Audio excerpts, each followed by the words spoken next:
చేసినప్పుడు he got tempted, he understood, he liked, and he took the decision on the same day. అందరూ ఇలా తీసుకుంటారు. మనం ఏమి ఇస్తామో మనం చెప్పేదాన్ని బట్టి మనం ఎలా చెప్తున్నాం, మనం ఎలా కమ్యూనికేట్ చేస్తాం. Pitching the product is very important. మార్కెటింగ్లో అవేర్నెస్ క్రియేట్ అవుతుంది, సేల్స్లో మీకు సేల్ అవుతుంది. సో సైట్ విజిట్ చేసినప్పుడు వాళ్ళకి ఎటువంటి డౌట్స్ ఉన్నా, అండ్ ఆల్వేస్ మీ దగ్గర బ్యాకప్ ఉండాలి. ఏదైనా మీరు చెప్పిన దానికి ప్రూఫ్ ఉండాలి. సార్ ఇక్కడ ఎంత ఉంది, ఈ డెవలప్మెంట్ వస్తుంది, ఈ ప్రాజెక్ట్ వస్తుంది. ఫర్ ఎగ్జాంపుల్ మేము ఒక ఏరియాలో మార్కెట్ చేస్తున్నాం, అది అక్కడ ఇండస్ట్రియల్ జోన్ ఉంది, పౌల్ట్రీ ఫార్మ్స్ ఉన్నాయి. దీంట్లో ఆ పౌల్ట్రీ ఫార్మ్స్ ఉంటే ఆ సైట్ పక్కన తీసుకోనున్నారు.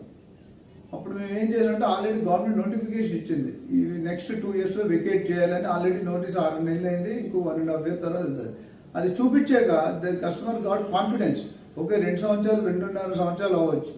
Okay, so